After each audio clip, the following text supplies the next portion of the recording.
Gila ya, Sarah Dugong. Luar biasa banget hasutan-hasutan lu. Mantap. Fitnahan-fitnahan apa sih yang lu sebarin? Sampai bisa-bisanya RT, RW, dan lain-lain ikut-ikutan nyerang Pak Yaimin. Udah pada dikasih roti. Gara-gara Sarah Dugong, banyak banget yang kebawa proses hukum. Pak Yaimin udah sepil, siapa aja yang bakal dituntut seberat-beratnya. Yes. 1, ya udah pasti ketuanya, siapa lagi kalau bukan Sarah Dugong yang nendang-nendang Pak Yaimin. 2, Bagas anaknya Pak Yono yang ikut mukul Pak Yaimin. Ini anak bener-bener titisan Sarah Dugong banget ya, bener-bener titisan dajal banget, ikut-ikutan nyerang fisik. 3, Ramin yang meludahi Pak Yaimin. Nauzubillah min zalik, nggak langsung membusuk aja tuh mulut, bisa-bisanya orang tua lu ludahin. Terakhir, Tio yang menyiram, menyemprot wajah Pak Yaimin dan istrinya, juga menghina habis-habisan. Itu dan antek-anteknya Tio tuh yang harus benar-benar diproses tuh. Benar-benar luar biasa banget. Udah benar-benar gak beradab, ada yang main fisik. Itu yang ngezolimin orang yang ahli ibadah. Hati-hati sama orang yang ahli ibadah, apalagi orangnya pendiam. Sekalinya gerak, liatin aja, tunggu prosesnya. Lu semua dituntut habis-habisan, dituntut seberat-beratnya. Ya Allah ya Rob, gak kebayang ya posisi kejadian pada saat itu. Sesakit apa hati Pak Yaimin dan istri. Pak Yaimin bisa merasakan sakit hatinya penonton, tapi beliau lebih memilih diem. Saat kejadian beliau lebih memilih diem, nggak balas kekerasan, nggak balas cacian. Astagfirullahaladzim, justru orang yang kayak gitu yang harus ditakutin. Ini hati-hati loh, bener-bener hati-hati loh. Yang lagi kalian hadapi ini salah satu hamba Allah yang ahli ibadah. Hati-hati nih buat para orang yang zolim ini, terutama yang main fisik. Saya coba mencari tahu siapa Sahara ya, yang berkasus dengan Yaimin itu ya. Ternyata akademiknya bagus, dia asisten dosen. Tapi buat saya percuma, nggak ada gunanya. Sekolah tinggi-tinggi tapi alak nggak dipakai ya, apalagi udah jelas salah. Itu percuma.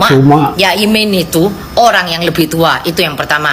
Yang kedua, tanah yang kau parkirin mobil, orang yang kau bentak-bentak adalah orang yang memberikan tanahnya secara sukarela alias wakaf untuk dipergunakan oleh halayak ramai atau umum, tapi bukan berarti untuk parkir mobil kau. Mobilmu yang segitu banyaknya kau parkir di jalanan itu, otomatis itu mengganggu orang lain ya.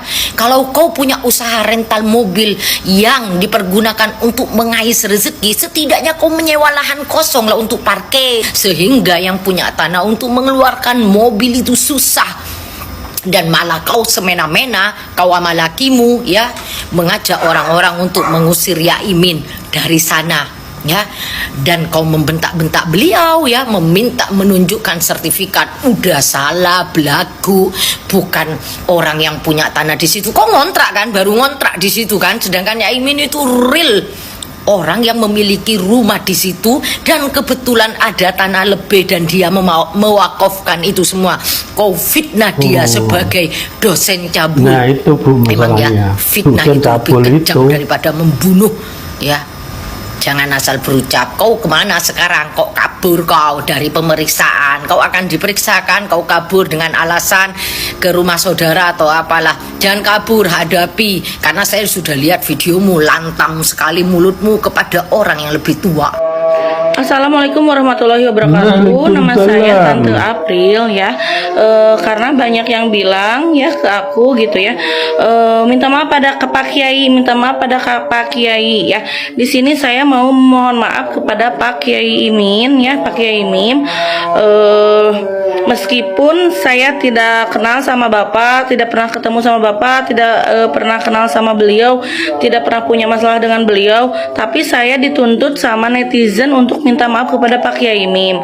Jadi dengan ini saya menyatakan saya minta maaf kepada Pak Kiai Mim gitu ya.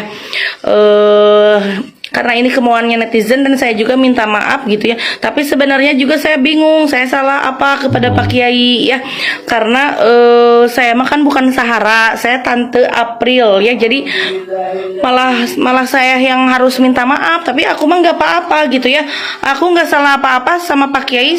Aku mau minta maaf dengan ikhlas dan tulus gitu ya.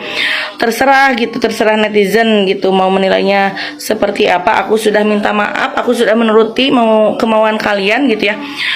Dan ingat ya, satu lagi yang harus minta maaf itu sebetulnya bukan aku, tapi orang tersebut yang bermasalah kepada Pak Kiai, yaitu Mbak Sahara gitu. Makasih ya semuanya.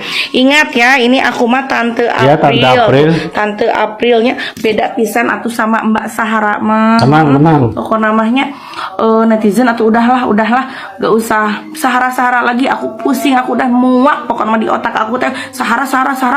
Pusing pokoknya. Setelah Kiai Imin itu tidak diterima di tempat tinggal sendiri, di rumah sendiri, setelah viral dan banyak yang menawarkan tinggal di negara lain seperti Dubai, ada yang menawarkan langsung dari Perdana Menteri Malaysia loh.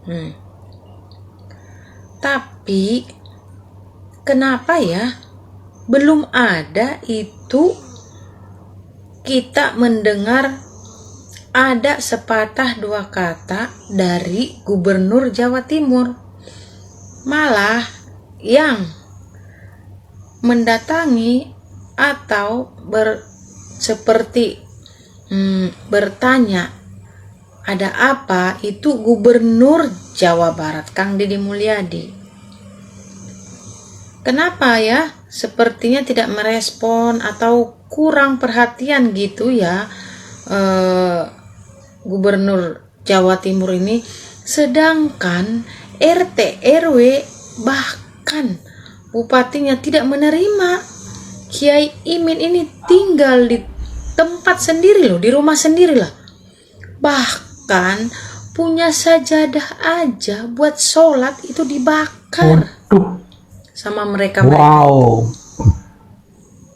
Sungguh miris ya dengan perlakuan RT RW siapapun itu ya, tidak dibenarkan membakar alat untuk beribadah.